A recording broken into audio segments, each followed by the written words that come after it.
And I'm always going up to him, coach, like, can you repeat that to me? And he's like, "Aye, hey, you gotta understand it." So many people write on the internet that you missed 3 free throws on a purpose. What happened? I missed them on purpose. No. So I'm just excited to show everybody who Duejn Vašington really is. Oh, Partizana. Yeah, like I got I got a couple of them. So, yeah, man, and my son was born in Serbia as well. So he's got the Serbian birth certificate, which is cool. I got a German birth certificate. It's just Bogey's my guy. I played against him in Atlanta a few times. And, there's a bunch of guys. I was just with Vasa Micic and Charlotte. And so the Serbian basketball world is definitely like up there, man. And Ajmo! No. Ajmo! Do you have...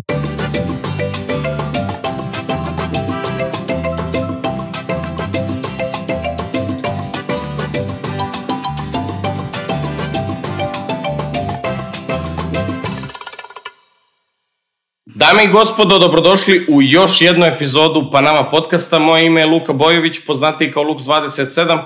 Sa mnom je ovog puta moj prijatelj Ogi, kao veliki partizanovac i voditelj FK Partizan podcasta. Ogi, prvo hvala ti što si došao da mi pomogneš. Luka, hvala ti, zaista mi je velika čast što eto uz tebe imam priliku da upoznam našeg današnjeg gosta. Tako je, a današnji gost, zapravo današnja epizoda, ne manje ni više, će biti prva epizoda na engleskom jeziku, tako da imat ćete prevod i nadam se da će vam biti interesantna. Košarkaš Partizana i moj dobar prijatelj Duejn Vašington. Welcome. Appreciate you guys, appreciate it. How you feel, my man? I'm good, man. I'm happy to be here. Thankful for the opportunity and just excited to talk a little bit, man. I ain't been on a podcast in a while, so excited. It's my honor because you are here. Absolutely. And you've been already in some podcasts in USA? Yeah, but nothing like this, man. This is very, very well put together, very professional.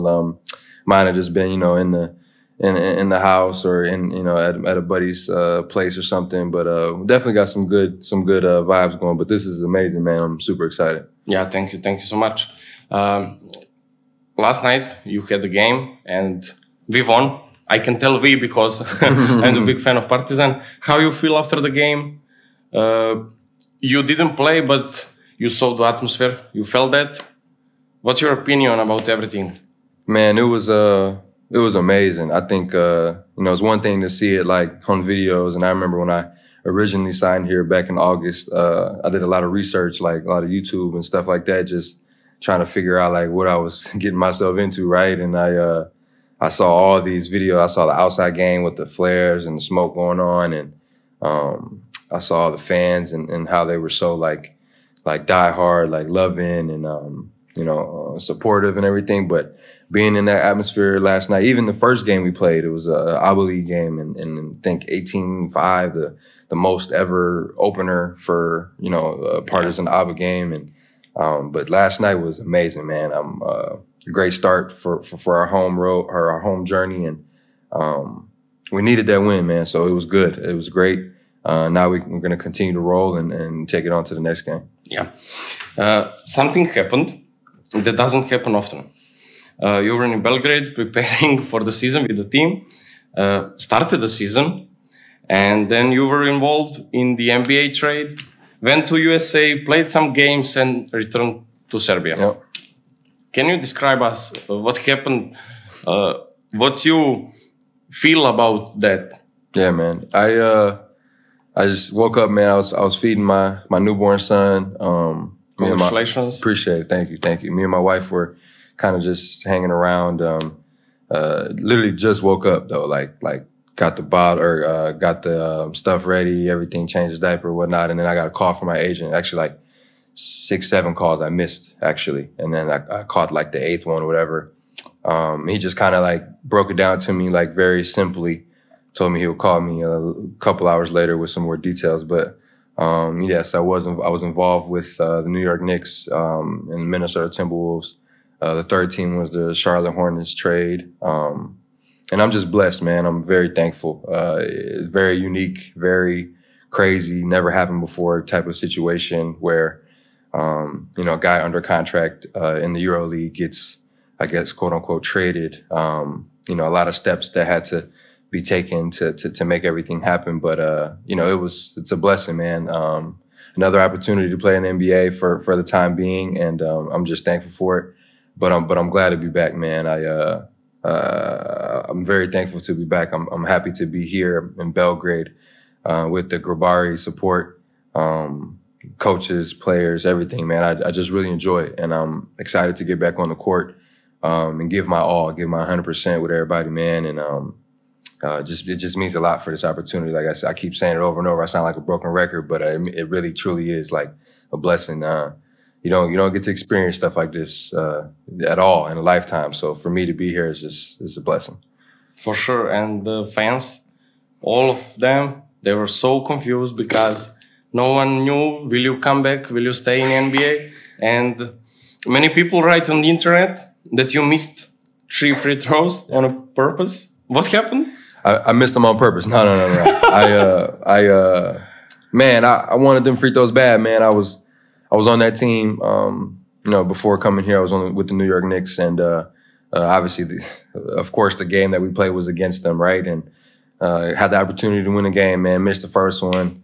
Had the opportunity to tie it, missed the second one, and then we missed the. What was in your mind? Man, I just wanted to make them bad, man. I think everybody's been in a position before where they want to make something, do something so bad, and you know, I'm very optimistic, bro. Like it just wasn't meant to be. You know, it's God's plan, and of course I wanted to make them, man. I wanted to beat them bad, you know. So for me, it's just another learning lesson, another opportunity. It also means that here in Partizan, I'm gonna make some real big free throws, and it's gonna mean a lot more. So I mean, you know, it's I guess a win-win for me, yes. Being back, and then obviously I'm gonna have an opportunity at some point to knock some important free throws down, and I'm gonna manifest it, and then I'm gonna make it happen. So it's better to miss them in NBA. Absolutely, and preseason too. You know, it's and maybe part it of was it, just a jet lag because of it was Man, been a rough week. A lot of stuff going on. I don't like making excuses, and I never will. Different ball, everything, a lot of different things, man. 6-hour time difference, but they're just free throws, you know. I got to knock them down. So next time they're going in for sure. Yeah. But now you are here. You also been to Madrid to support Partizan there. Been really a rough week for you, maybe even 10 days. But now you are here. Everything settled down. Everything going perfectly. And Partizan won the last game last night. Absolutely, yes. We're gonna continue this energy. This amazing crowd behind us is gonna continue to support us, and we're just gonna get on the road, man. That's how I see it, and I'm happy to be back. The next game is gonna be amazing, man. I'm excited. Can you tell us more about your basketball career before you joined Partizan? Yeah, so went undrafted 2020, 2021. Excuse me, 2021, 2022 season, if I'm not mistaken. It was a COVID time. Yeah, it was right after the COVID outbreak and everything kind of shut down, and so I finished my 3rd year at Ohio State University, into the draft, went undrafted to Indiana Pacers, played there for a full year, signed a contract, got waived, ended up going to Phoenix Suns, went there half a year, got waived, went to the New York Knicks, had a maybe year and a half-ish stint with them, and just went through a lot of injuries, man. The past year and a half with the Knicks, I played 14 total games in the G League, and had 2 surgeries, and 2 or 3 injuries as well. So for me, man, just I'm happy to be healthy. You know, I wish I have shown more since I've been here, but it's a long season. And I'm healthy. I've been healthy this whole year. You know, obviously traveling and stuff like that can, you know, make you tired and fatigue and all this good stuff. But like you said, man, I'm here. I'm ready to go. I'm healthy. So I'm just excited to show everybody you know, who Duejn Vašington really is. And honestly, like, you know, I had hip surgery, so double hip surgery in April of 2023, and I was out for 7 months. But before that, man, my hips were just like super tight, like a lot of explanation, a lot of big words, and I'll try to keep it detailed. But basically, it was just laterally moving. I was very restricted. I had very hard, tight, affecting my back, my neck. Like right now, I'm sitting here comfortably, not moving, not sliding, not like, before surgery, I'd be like sitting here moving every 2 seconds, trying to get comfortable. I couldn't sit in the car. I couldn't sit on the plane without being uncomfortable. I couldn't sleep without being uncomfortable. So it affected like my everyday life, and like something I didn't really understand or know until I got to the NBA, and they ran these tests on me, got all these images and stuff. And they essentially told me I need surgery at some point in my career. Got to New York,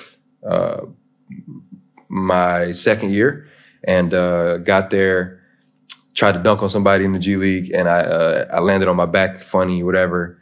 It just caused like basically like inflammation more in my hips, right? And I ended up pulling my groin, some soreness in my hamstring. And at that time, you know, we came to the conclusion that this is a good time to get surgery. So we did it. Went to the #1 hip surgery doctor in the world, Dr. Kelly, Brian Kelly, HSS in New York. And man, it was, I just remember like it was yesterday, bro, waking up on the table, like, you know, obviously went under and took like 13 hours for the procedure and stuff like that. And I went under, and I remember waking up, and, you know, when you lay in the bed, sometimes like your legs are flat, right? And my legs were like usually in the bed, like it was to the point I had to like, sometimes I tied like a band around my legs, because if my feet were to go out, my hips would pinch and like burn and stuff, right? So I just remember waking up, and my legs were like out like this. And I looked around, I'm like, oh my gosh, like, is everything okay? It felt like my hips were so loose, like the day after surgery, like. And so from that day forth, like it was a grind, man. It was probably the hardest journey of my life, like dealing with, you know, I literally had to learn how to walk again. Like I learned how to walk correctly. Like before I walked hunched over with a limp, and I got like a ½ an inch taller. I was able to access 4 or 5 different muscles in my butt, in my glute, in my legs that I never had before. So I'm faster, I'm stronger, I'm more secure, like all these different things that I never had felt before in my body, that over these past 1.5 years now since surgery, like I've just continually every day, like understood like, wow, like I'm super blessed to like be healthy, man. Like I never realized like it was that affecting me, like, you know. So they told me I'll be able to pick my grandkids up when I'm older. I won't need hip replacements. And this is a lot of stuff that, you know, people don't know, man. It's like, just being a dad now, like being able to play with my kids and not be uncomfortable. I woke up one time, put my socks on, and threw my back out, 22 years old. You know what I mean? Like, so for me, it was just like, oh, I'm tough. Like, it's just maybe I got a little bit of issues with my body, whatever. Nah, I needed surgery, like, to fix it. Like, so I'm fixed now, man. I'm healthy. God bless. God bless. And I feel great. Like I felt great for a while, but like, you know, especially even being back here, like I'm just excited to get back on the court, man, and just prove myself to the haters, and then prove myself to the people who love me as well, man. Just I'm sure that you will. I absolutely play for myself, play for everybody, play for my family, and but Partizan, what motivated you to come to Europe? Well, I was born in Germany. I was born in Bad Honnef, Germany. Your father? Correct. My dad he also played basketball? Yes, he played overseas. 15 years career, played in the NBA as well. Got into some trouble, got suspended for a couple of years, and just took his talents overseas, man, and made a hell of a career out of it. He played 15 years and played the combo guard position. He actually played against Joko while he was coaching in Real Madrid. When Joko was there, my dad played for Murcia in the ACB league. And so it's full circle, man. Now I'm playing for Joko, and he actually played against Zoran as well. So it's just small world, man. Basketball is amazing. You know, it takes you places you never thought. And, you know, for me, I always had I wanted to come back to Europe. I wanted to go to Europe, go to Germany, see where I was born, see where I was, you know, what hospital, you know, what... In which city you were born? It's a city outside of Bonn, like it's very close outside of Bonn, called Bad Honnef. And my dad was playing for Rondorf Dragons at the time, and it was literally his last year. When I was born, he retired. So he never, you know, I never got to watch him play in person or anything like that. But I got a lot of film. I got a lot of trophies and newspaper articles and everything like that. And at the garage at home when I was younger, I used to just go in there and put all the medals on and stuff like that. So, but your boys will see you. Man, absolutely. And on the court. Yeah, man. And my son was born in Serbia as well. So he's got the Serbian birth certificate, which is cool. I got a German birth certificate. It's just, man, the world is amazing, man. God is amazing. So I would like to get a little bit back to the injury problems. And when we talk about professional sport and health situation, it's really tough because you guys play so many games. In USA, you play more than 80 games in NBA, maybe even 100, maybe even more than 100 games per season. That's all really big problems for injuries, for health situation. I mean, fans say, yeah, but these guys are well paid. Okay, you are well paid, but you really make problems for your health that can manifest even later. We see a lot of professional sportsmen after they finish the career, they get overweight, they have so many problems. I work also for Partizan football club, and there, guys, you said you were 22 and you had hip problems. Guys tell me they're 18 years old and their knees, they look like they are 80, not 18, because of all this stress and problems and muscle damages. So it's really not that easy. No, it's not, man. But, you know, I just try to stay thankful. I try to stay blessed, man. I think that, you know, it's all about your mindset. And, you know, at the end of the day, like you say, we do get paid a lot of money. We do get all these cool things and whatever you want to say. But for me, it's, you know, I love basketball, man. I love the sport that I play. I know I can speak for a lot of athletes as well. Just doing what you love every day, like it's worth it, man. And for me, I'd rather, you know, be out there playing and having the time of my life every time I play.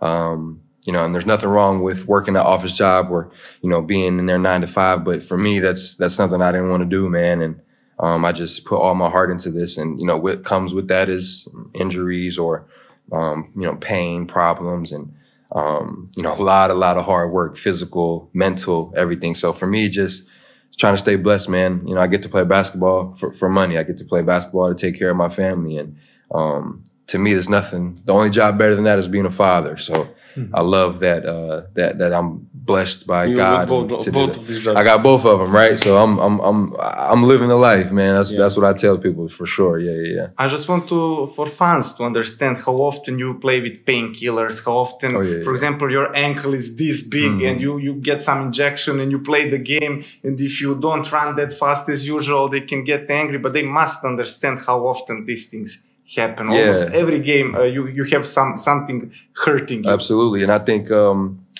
what you eat, what you put in your body goes a long way. How much you sleep. For me, my recovery is like the most important part of the process, the journey. You know, my dad had me icing my knees at like 9, 10 years old, man. Like just having that, figure, having that role model to help me through these things. And my uncle as well, Derek Fisher, the 5-time NBA champion with the Los Angeles Lakers. And just, his biggest thing was sacrifice. So sacrificing your time, you got to recover. You got to get massages. You got to stretch. You got to sleep well. You have to, drink water. You got to, do all these things. And yes, there are times when athletes have to do these, crazy things to get on the pitch or get on the court, get on the field, whatever you want to say. And for me, man, I've been blessed. I've been, my surgeries have obviously happened. And, but from there, like, I like to, it might sound crazy, but I like to feel the pain. I like to,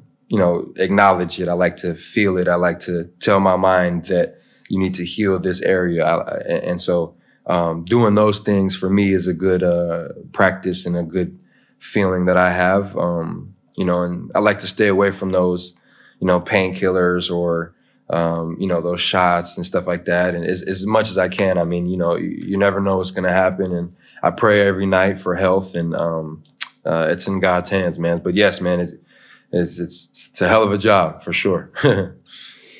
I would like to show young people how cruel the world of basketball is. What is it like when you are suddenly told that you have been traded to another team? Yeah, man. That happened to you? Yeah. So in the middle of the night? Yeah. Man, the biggest, I think everybody in the world who plays basketball's dream is to play in the NBA. I've been fortunate enough to do so. And before coming to the EuroLeague, before coming to Partizan, and it's a blessing, man. It's second to none, the best league in the world, if you say. And EuroLeague is right behind it. And for me, having that opportunity to go back, I mean, I'm thankful for everything, man. And it's all in God's plan. Everything happens for a reason. So, taking you know, that call in the middle of the night, it, you know, just kind of opening my eyes and realizing that, you know, these words were coming out of his mouth almost felt like a dream, you know, and my injuries have put me in a place of, you know, I need to play. I need to play games. I need to show I'm healthy. I need to do well to keep my, you know, career going. And I plan to do that at the highest level. But man, it's crazy, man. I think, you know, people don't understand how, you know, you just have to up and leave. And when your family's, you know, involved, yes, we make a ton of money and but we also are human. And I think that like leaving, you know, your kid, my babies are young, so, you know, they're not going to school yet or anything like that. But I just know from experience, my vets that in the NBA who have taught me everything I know, they tell me that they get traded and they wake up and no, you're not going to get traded. No. Like, no. And you wake up and you're traded or, you know, you want to trade, you want to go here and then, you know, you end up going there and you go to a place where you have no idea anything about. You've never been there before. You never lived there. You don't know what school to put your kids in. You don't know what daycare to go to. You don't know where to live, what cities is good or what, you know, suburb is good, whatever. So, but I like to also say this, like, they're very good problems to have. Like, we're very, very blessed, man. And I try to keep that like the main thing, you know, we have all this money. We have basketball that we play for our job. We have an amazing family who, you know, if your family's healthy, then your family's healthy. If your parents are alive, your parents are healthy. You know, it's just, everybody's life is different. Everybody's path is different. So, you know, I like to say they're good problems to have, you know. Sweet troubles. Exactly. Yeah. And that's a good one too. I'm gonna steal that one from you. Sweet troubles. I like that. Troubles. Good problems, sweet troubles. And, you know, you just gotta look at the positives and everything, man, and that'll take you a long way for sure. Which city is the best to live there for you in USA? I'm from Michigan, so I'm a Midwest baby. Like, I love the 4 seasons. I love winter, summer. I love all the. But I like the cold the most, and I say that because that's when basketball season is. You know, like putting the coat on, getting on the bus. You know, it's snowing outside. Like, people still coming to the games and the weather. It's blizzards outside. Like, I've had a lot of nostalgic moments in those regards. But man, when I went out to Phoenix and I got off the plane and it was in December and it's palm trees and 80 degrees, it ain't nothing better than that, man. So I really enjoyed it out there, and my family loves it as well. And you played with Booker? Yes. We're actually from the same city, Grand Rapids, Michigan. Shout out 616. So I grew up watching him, man. I grew up being around him from probably like age 10, 11 years old. And is he older than you? Yeah. He's 2 years? I think he's 27, 26 in that regard. So maybe 28. So but very, very close in age. And, but you knew him before you joined the Phoenix? Yes. I've known him since I was 9, 10 years old, man. And my father, his father are very close. And like I said, man, basketball is a small world. It just kind of finds a way to you? Yeah. I don't think he helped me, brought me there, but when I got there, of course, man, he taught me everything he knew as much as he could while I was there. And, you know, unfortunately, things didn't happen the way that we wanted them to or planned them to. And, you know, I ended up leaving halfway through the year. But, man, while I was there, bro, it was great. It was a blessed experience. And, you know, it's not over is what we said, you know, it's until next time. So, just grateful to have him as my big bro, and I can reach out, call him whenever, and text him and just get some advice if I need it. And you know, he taught me a lot, man. So very thankful for him as well. You are so young, man. You have time. If you have something, that's the time. How did you used to play in Europe and the league, like ABBA? What are the biggest differences you've noticed in playing style? Yeah, man. I think the rules are like way different. Like obviously the 3-point line is closer. Is it easier? Is it the problem? I mean, it's easier. I don't think it's a problem, but it's closer. So, you know, I haven't been shooting those since college. So I've been playing the last 3-4 years shooting further. But shooting closer is essentially easier. But I think, you know, I've shot more than 100,000 NBA threes just in my lifetime. Probably like more than that if I'm being honest. But I don't know what number to even try to put into that. But I've maybe shot thinking about it as a EuroLeague 3 or a FIBA or ABA League 3, like I haven't shot that many. Like, you know, I've shot mid-ranges and like stuff like that, but in the NBA or in basketball, if the 3-point line is here and you shoot one step before it, why didn't you just shoot a 3? So you don't shoot those long 2s. You want to get a little closer, right? So it's like in between for me. It's like in between the short 2 and the 3. So it's like right in between, and like it's a different shot. Like, and I mean that much. I know.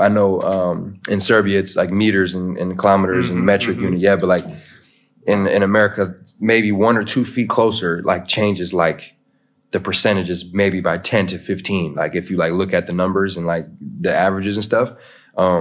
So I think, you know, as a human, just my repetitions, like I just need more, and that's what I'll get. Time. I've been in the gym, working with the coaches, working with the guys, just shooting 3s, man, and working on my game, everything, every aspect of it. So I feel comfortable. I don't want to say I'm uncomfortable. At one point I was, but now I'm comfortable, man.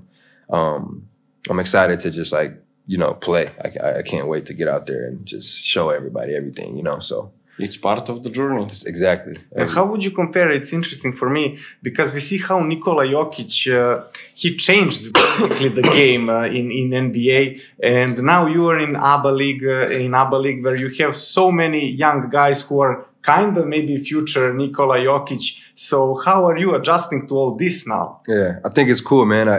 I've always been interested in you know, this other side of the basketball world. You know, like I guess I was a part of it, maybe being born in Germany and, you know, having that under my name and stuff, like my dad playing overseas and everything. And but you know, I talked to Mitar and Alexa, right, the young guys on our team, and like they just tell me about school, telling me about like, you know, like how does the day go like for you guys? You know, like you guys are professionals and you're 18, 17 years old. And I'm just like, bro, I was in high school. I went to school from 8 in the morning to 3 p.m. every day. Like, and I couldn't do anything basketball until after or early before, right? And, you know, we got practice at 11, 12 p.m., like middle of the day, you know, and it's like, how does that work? And, you know, we make sure we get our class, we got good grades, you know, we take our tests, pass everything, yada, yada, yada.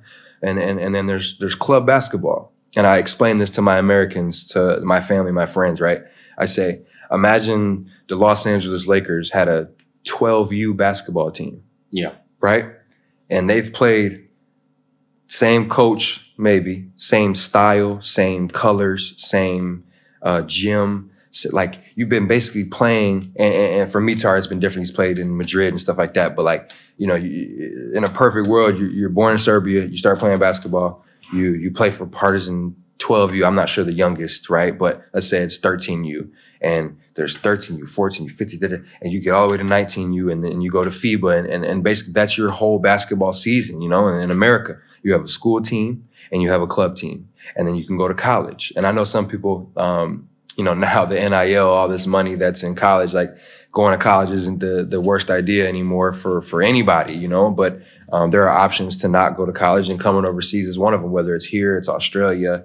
There's different ways to like go to the NBA and different paths and avenues, and you know, everybody's just different. But I think it's amazing, man, just seeing basketball in a different lens, like being used to, you know, for me, American basketball, like AAU is like a club team, right? And it's more serious. That's when all the better teams, better guys go to one team, right? You could be from all different places, and it's similar to club, because club is all year round, you know, and you play and you learn and you adjust. But imagine playing with the same group of guys for 10 years in a row, man. Like, to me, that just is such an advantage when you get to those older levels, when you're on these teams, right? And I just think it's real cool, man. I think it's a real nice avenue to make it. And, you know, like you said, the Joker is the biggest example, and Bogey is my guy. I played against him in Atlanta a few times, and you know, there's a bunch of guys. I was just with Vasa Micic and Charlotte, and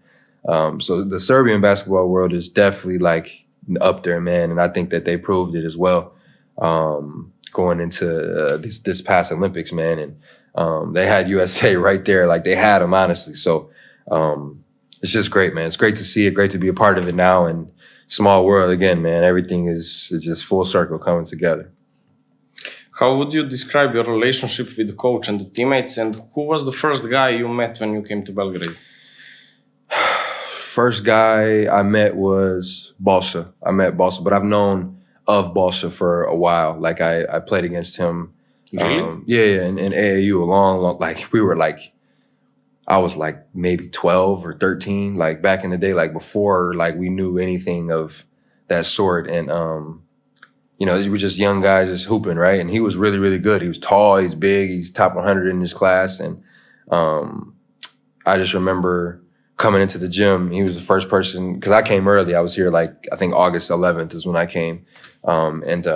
He was the first person in the gym that I saw. Him, Mario, I'm pretty sure. Ariane was in there as well. And, you know, it was like playing one-on-one full court, man, in August 12th, 13th. I get in there and they're like, yeah, chill. You don't need to do this yet. Give me a couple weeks to get used to the time change and everything. And it was cool, man, just to be there early, like to be with the guys and stuff. And then the coaches, man, I feel like they showed me a level of, you know, understanding, man. They know that it's taken an adjustment, and, you know, they just been there for me, man. They've been there helping me. They've been there guiding me, just trying to put me in the right positions to be effective, to learn as much as I can. And then Jelko, man, he's a legend, like EuroLeague GOAT coach, like these 9 EuroLeague titles, man, and he started his journey here in Partizan, if I'm not mistaken. Yeah, and, you're right. Yeah, just, you know, I feel like it's very self-explanatory, his impact on basketball, EuroLeague and basketball in general, man. Like, so for me, I just want to soak everything up that he says like a sponge. But I just remember the first couple of days, I'm just like, I had to like get real close to him to like understand him, like, you know, like how he talks, and like, you know, his English isn't the best, but it's not the worst either. It's like right there in the middle. And I'm like trying to understand, and I'm always going up to him, coach, like, can you repeat that to me? And he's like, I did, like, hey, you gotta understand it. Like, so we're working together, and now I'm good. Everything he says, I get it, and it's easy peasy. And I'm also working on my Serbian too, so everything's coming together. And then the players, man, a lot of them I played against, especially the American guys, man. I grew up playing against them as well. I've known Carly probably the longest out of the Americans. I played with him at the G League Elite Camp. Me and him were 2 of the 4 who made it to the NBA Combine, out of the NBA G League Combine. So just from that day, man, we've been close, and a lot of our friends are mutual and stuff like that. So that's my dog for sure. Fans loved that you were one of the first players to arrive in Belgrade for preseason, for preparations.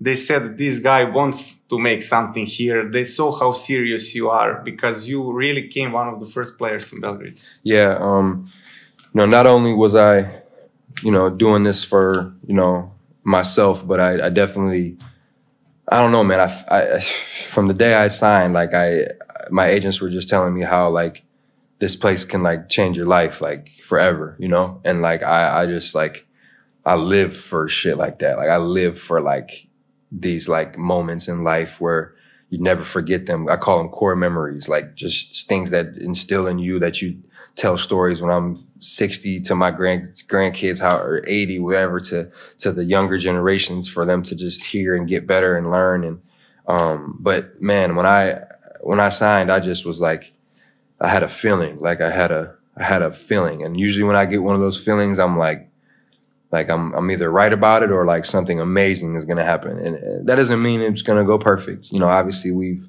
you know, already been through some hardships, if you will. I left and came back, and now we're just getting back into the rhythm of things, and it'll get harder. You know, we lost the first 2 games.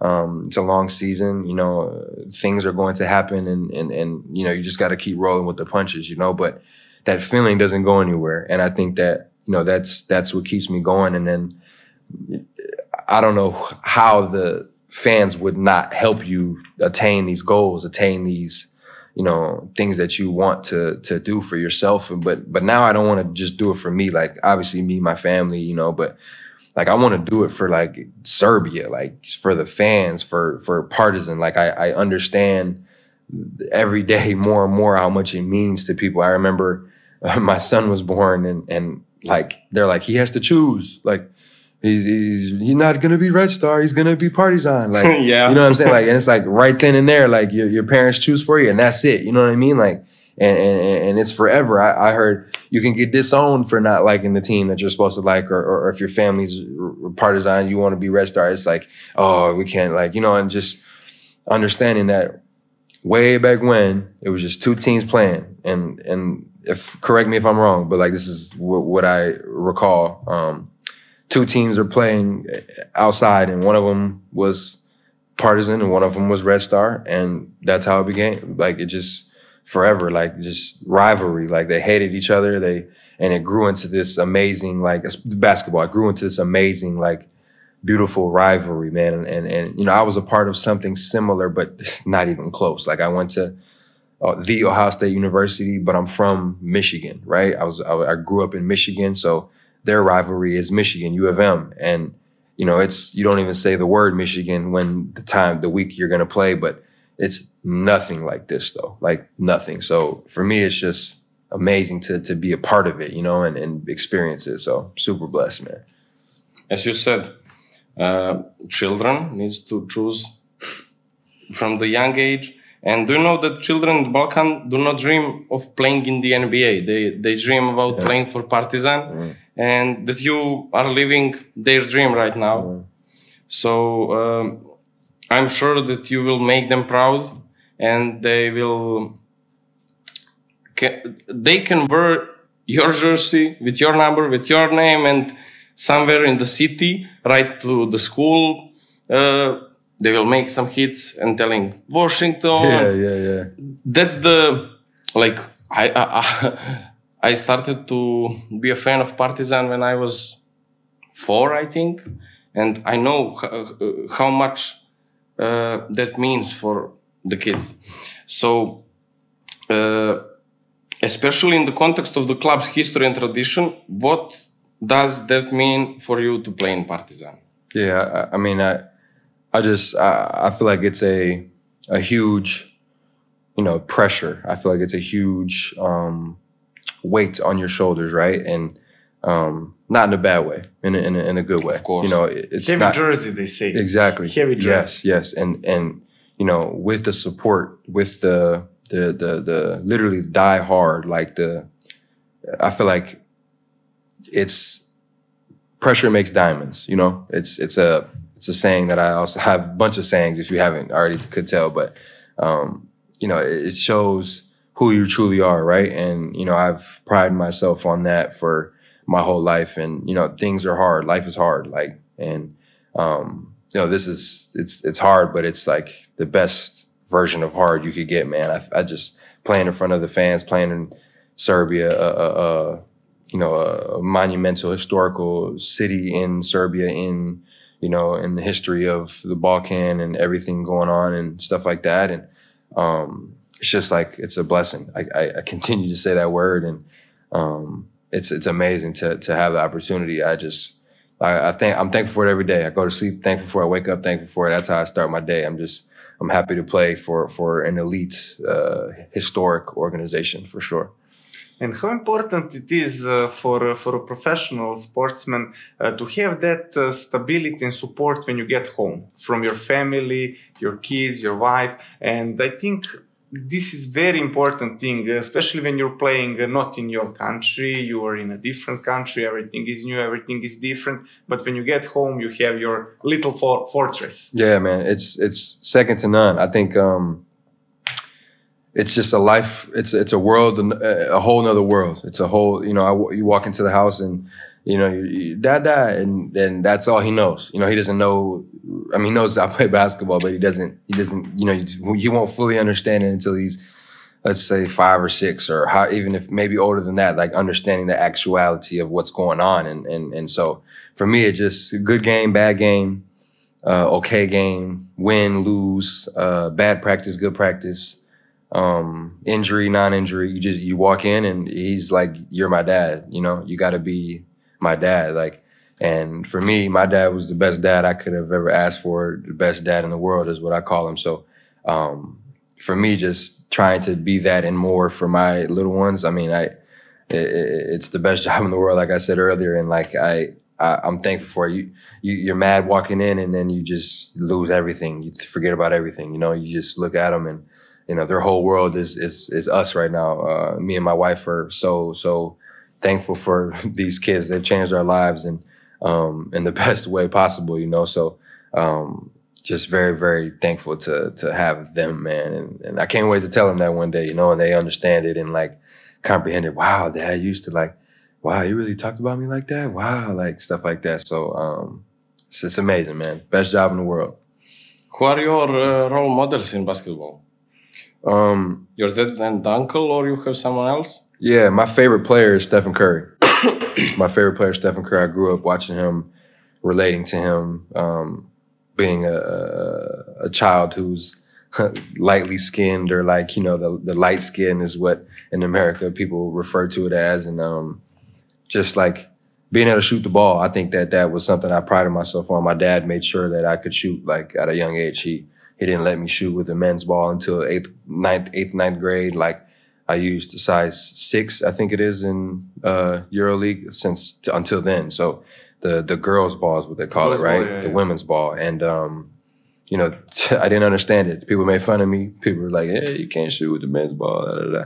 But it definitely helped, man. Like being able to have a good form at a young age is something that, like, you know, my dad did it like with a plan, you know, and that's like amazing. Like and he didn't force me, man. This is something that I wanted since I was like a child. So I didn't understand the reasoning behind it all, but he told me every time you get on the court, take it serious, you know? And then when you're off the court, go have fun, do whatever you want to do. Like run around, throw the football, kick the soccer ball, play the video game, play tag, anything you want to do. But when you step on the court, you take it serious. If it's 30 minutes, if it's an hour, 2 hours, just get better, take it serious. And that's what we did every day, every single day, man. So it worked out, man. I'm blessed.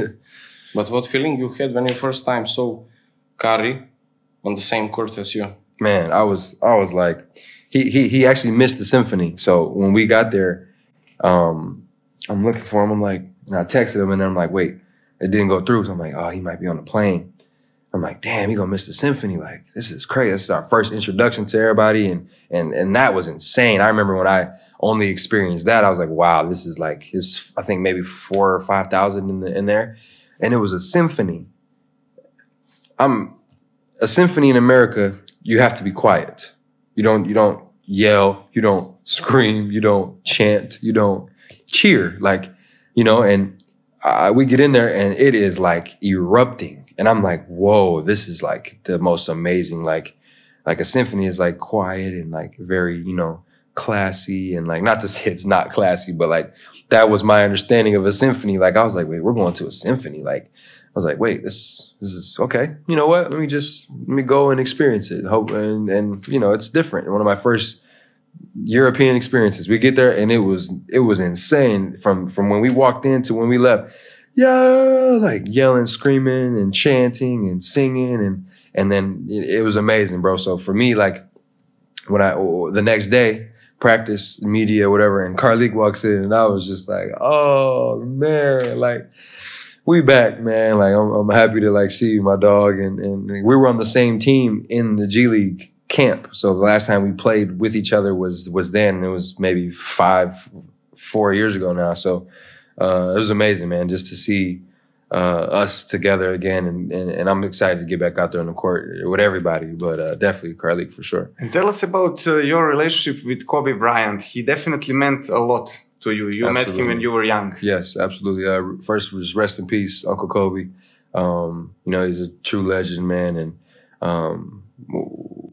the coolest thing I think for me is my relationship with him had nothing to do with basketball, and I think that like, you know, it just sets the precedent of who he was as a person, and just, you know, how he attacked every single day. And you know, I just remember playing board games with him during the holidays and going on trips and seeing him. And you know, one of the stories I tell is, you know, we're in Chicago at the Bulls game, my uncle, and like I said, I'm from Michigan, so all the Indiana, Detroit, Chicago, Milwaukee, Cleveland, all those games we would go to, right?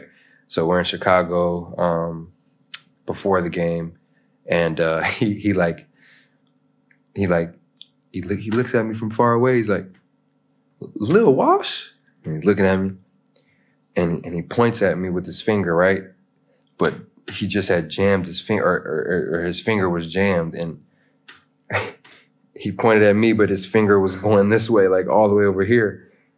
And I asked him, I said, "What's wrong with your finger, man?" And he looks at me, he goes, that's hard work right there. Like, that's what happened when you're doing what you love, and like when you're playing hard and da da da da. And he's just the epitome of, you know, greatness, man. Like his approach and everything. And you know, unfortunately, selfishly, I always wanted that basketball relationship, and I looked forward to that as I got older, as I took it a bit more serious and stuff. And you know, he was taken away from us. So very, very unfortunate and sad, you know, situation. And it was a hard time for a lot of people, man. I remember where I was. I had a game that day. I woke up and, you know, people calling my phone, and I look on the internet and just, yeah, Kobe Bryant passed and a plane crash. And it was a tough day. And, you know, we ended up winning the game, and I just gave him all the thanks, and, you know, just was a blessing for not only me, man, for a lot of people in the world. So I'm just always love him, man, and rest in peace, Uncle Kobe, for sure. Rest in peace. What is your game routine like? How do you prepare for games? Well, wake up, we got shoot around. Kind of just take you through it, I guess. Wake up, we got shoot around. Finish shoot around, maybe get some shots up, and then we take it to go back to the house. Got to get a nap in. Pre-game naps are essential, you know, just to get that extra boost of energy, man. Just to get that, you know, that feeling of well rested. I like to be there early. So we play. Let's say we play at 8:45, right? I'll be there maybe 4:45, 5 o'clock. One of my biggest things is I don't like to rush. So I would rather be comfortable in the gym, you know, listening to music, maybe even on TikTok, watching a show, watching film, whatever I feel in that moment, just to prepare myself for the game. But, you know, I'd rather be there early. I don't want to, you know, have to use the bathroom and then, you know, I'm behind 3 minutes, 4 minutes. I want to be able to, you know, stretch and get everything done with still time to spare, because that allows for any sort of, you know, imperfect to happen. You know, it's almost unrealistic. It's almost unrealistic to expect the exact same day, every game day. Every day is different. You wake up and you feel like this. Then tomorrow you might feel like this. You know, and for me, just being there and having that extra time to, you know, if I need to meditate, if I'm having a rough day, if I need to, if I'm hungry, if I need to figure out I need to eat something, if I'm dehydrated, if I'm sore. I mean, it just kind of gives you avenues. It gives you more time. If I need to get some extra shots up, if I, you know, there's a whole bunch of things that go into it. But as far as consistency, I gotta be there early. That's like my biggest thing, right? And being there early just allows you to, you know, do whatever you need to do to get prepared for that day. But I love music, man. Music is my, it's kept me on my feet. It's brought me to a lot of good places, man, and got me through a lot of tough times. Music is amazing. So being able to listen to music, get into that mode of, you know, some days I listen to slow jazz, R&B type, like slow, just calming. And the other days I'm in there just like, we're about to go today, you know, like rap and whatever you want to call it. And just depends, man. But music is definitely great. And then maybe in some another life, if you are not a basketball player, you will be a rapper. Look, they say rappers want to be hoopers and hoopers want to be rappers. Yeah. So, and that's a true statement. I can attest to that. Definitely. Like, basketball players love music, man. So, it's all cultural. It's all related. And, it definitely just gets you it's amazing. Music can change your mood. Like you listen to a song that makes you happy and you're sad, it'll literally change your body chemicals in your body to like help you feel a different way. So it's literally a scientific fact that it changes your mood. So for me, I try to take advantage of that, man. Whatever I need in that moment is what I'm listening to. But we see that, for example, Nikola Jokic and Luka Doncic in NBA, they play teammates Serbian turbo folk music, and probably you heard some of these songs in Partizan locker room too. Yes, absolutely. Vanya's the guy. Vanya's gonna put them on for sure. He like, give me that, man. Give me that. I'd be like, all right, Cap, you got it. And then he'll put it on. He'll be like, he'll be in there, and we just get it right, man. We do it in the weight room before practice, stuff like that. And but yeah, I still want to be more cultured. I want to get some more experiences. I want to travel Serbia. I want to listen to the music. I want to eat the food. I want to do all these different things, and just make sure I make the most of my experience. You know. What are your short-term and long-term goals in your career? And do you have some specific ambitions related to Partizan in your future? Absolutely. I think the past couple months, my goals haven't changed, but they've, they look different, man. I remember the word NBA was, obviously, like I'm American, man. I was born in Germany, but I grew up in America, so everybody's dream is to play in the NBA, and it's something that, like, from a young age, like it was the only thing that I wanted to do. I didn't want to do anything else. Like I didn't want any other job. I didn't plan to have any other job. I didn't think of a backup plan. Just playing in the NBA, and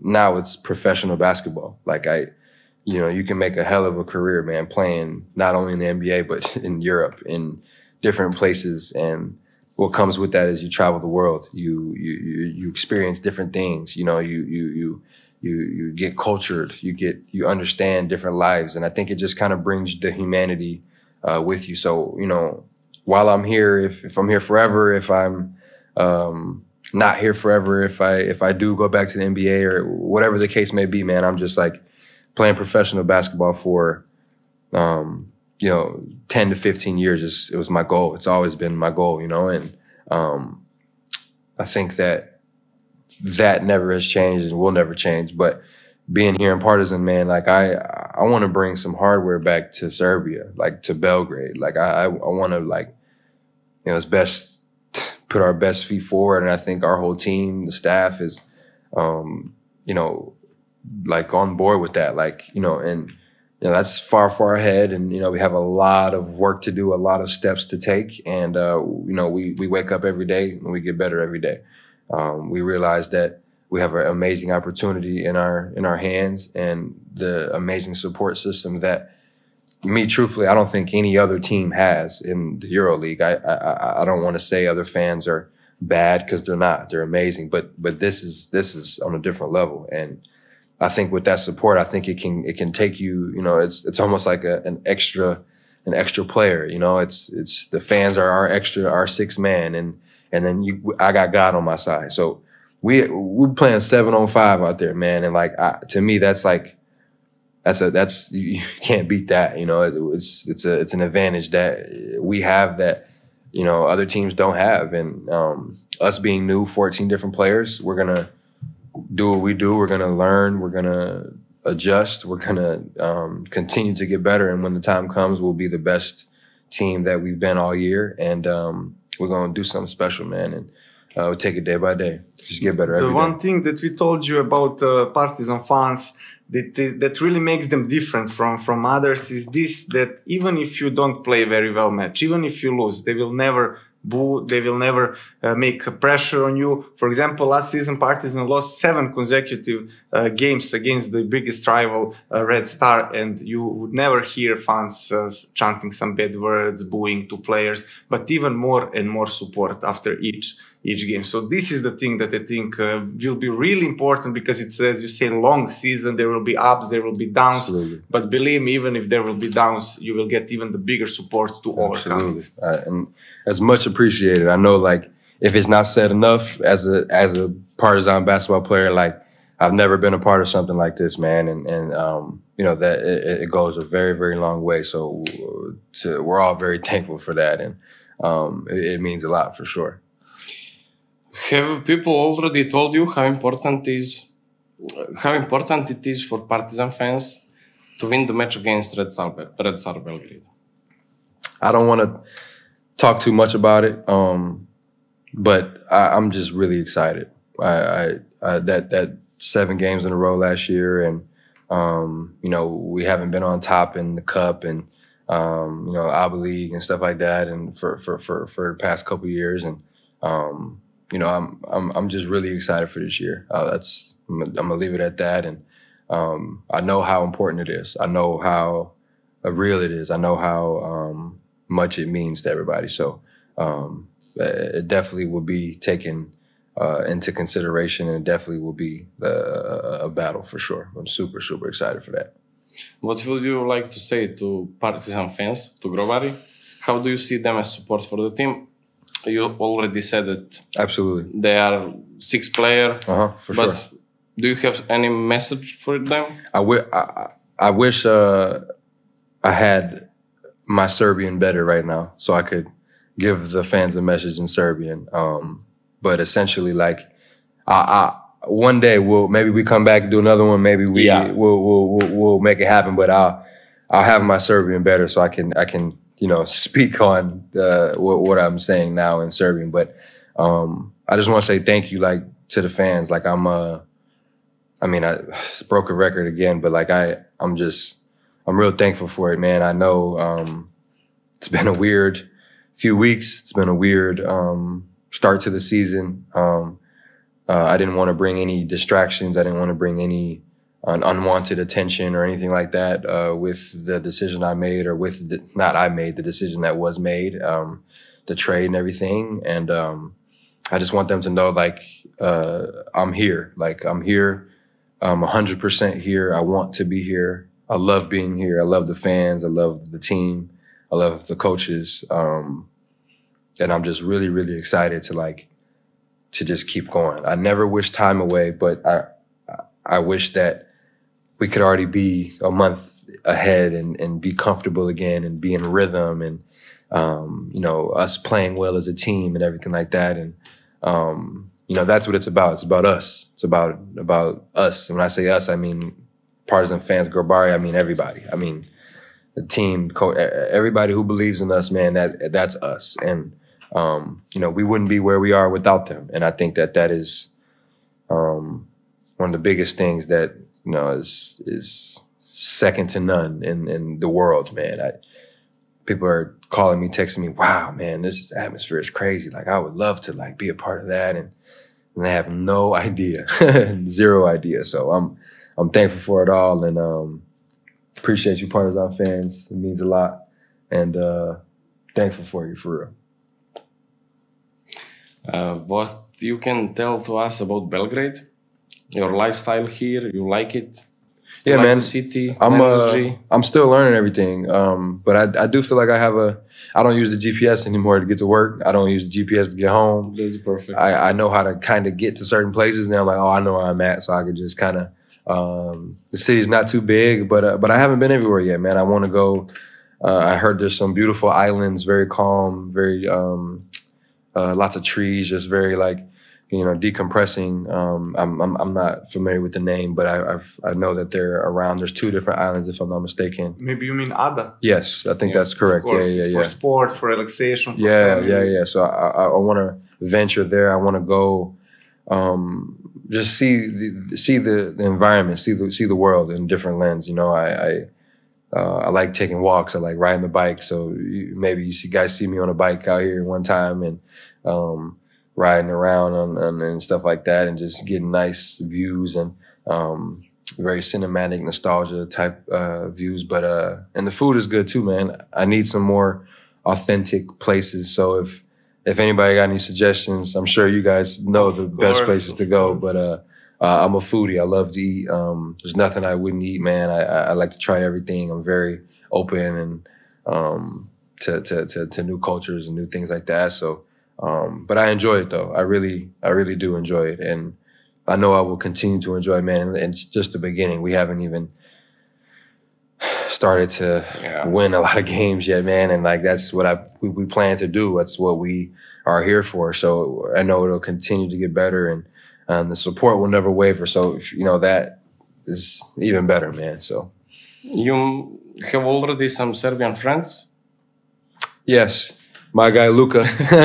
No, we're definitely, me and Luka, my guy, Jovan, I got a couple, you know, buddies, my guy, Pavle. So yeah, man, I like to say hi. I like to speak to everybody. I like to be very friendly. And I like to, you know, just be human. So, you know, saying hello, double down. That's what I say. Like, try to get my hello. You know, brate? Yep. Ajde? Yep. Ajmo. Dobar dan. Dobar dan. Doviđenja. Ciao. Doviđenja. That's like bye. And then da, ne. Maybe kako si? That's like, how are you? Yep. How Kako are you? si? Okay. Yep. I know some bad words too. We're not gonna say them on here, but yeah. So it's amazing. Like I said, I got the Serbian app, and it's like basically like I opened it yesterday. It's like you look at it, you press it, and like me reading it doesn't work. I need to hear it. So okay, I hear it, and then it's like, all right, it says go, and then if you say it back how you're supposed to, it gives you a green check. So I'm going through at night. I'm just like saying words, whatever. I can't even tell you the words right now. I need to do it for a while, but I'm gonna be working on it though. But actually, it's amazing that you want to learn. Absolutely, yeah. It's unbelievable, and you've got my respect because of that. Absolutely, and of a lot of fans for sure. I just want to be like a part of like everything. I know I'll never. I mean, I don't want to say never. It'll take a long time, but I don't want to. You know, I hate not feeling a part of something. So like if people are talking, I just want to be like, oh, okay. Like I just want to jump in, you know, like it's just who I am. Like so being, you know, I try to hear the tone, and I think that's the hardest thing for me about Serbian language. In Spanish, I kind of get, or really just Spanish. That's what I'm like most, I guess, familiar with. You'd say of another language, you can kind of hear the tone of like how people are talking. Yeah. Right. But in Serbian, it's like, it's different. It's not. I can be mad and talk like. Yeah, like the lowest. And it's very like in America, you can, if someone's yelling, you know they're mad.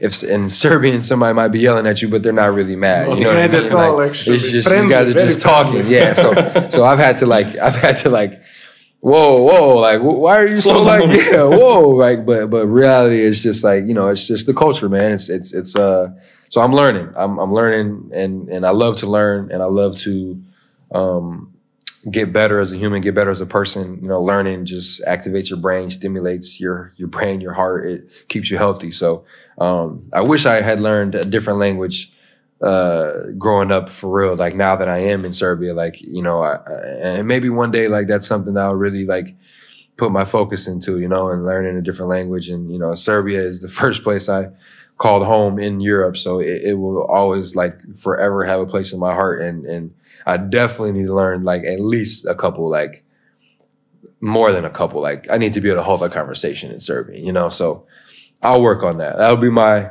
like promise to everybody, you know. I'll work on it, and I'll get better. You guys will see as the season goes on, it'll just come better and better and better, you know. So I hope we will be here again at the beginning of the summer, at the end of the season, to celebrate championship. Man, I'm pretty sure that's gonna happen. Yeah. So I'm excited, man.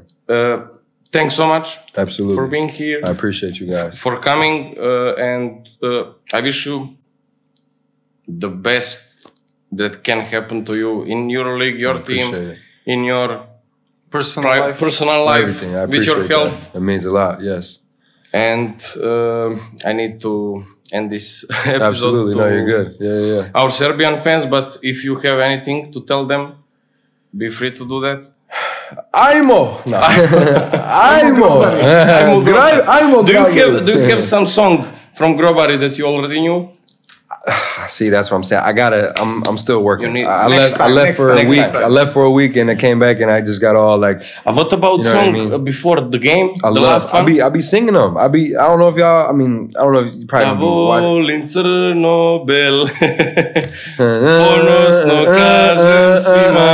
Yeah, like I got the tone. You got the melody. But the melody exactly. Oh, Partizana. Yeah, like I got I got a couple of them. So I enjoy it, man. I love them, and I'll keep getting better at them for sure. So thank you guys. I appreciate everything, and do your. I need to do my job. I'm gonna listen. No, I'm gonna listen. I'm gonna try to get some words right now. Ljudi, nadam se da ste uživali. Velika mi je čast uopšte što smo imali priliku da snimamo ovakvu emisiju, a tebi?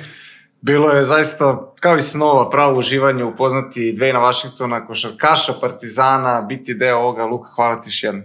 Hvala tebi što si bio dio ovoga zapravo. Ljudi, nadam se da ste uživali i da ćemo nakon ove epizode dići malo neku ljestvicu u ovoj drugoj sezoni podcasta, baš onako kako sam vam je obećao i kako smo i počeli sa njom. Ja sam trenutno malo slab, odnosno bolestan, te nemojte nešto da mi zamjerite. Subscribe-ujte se na Meridijanov YouTube kanal. Pišite u komentarima kog sportistu biste željeli da vidite u nekoj od sljedećih epizoda i do tad imate jedan veliki pozdrav za sve vas. Bye bye! Ćao!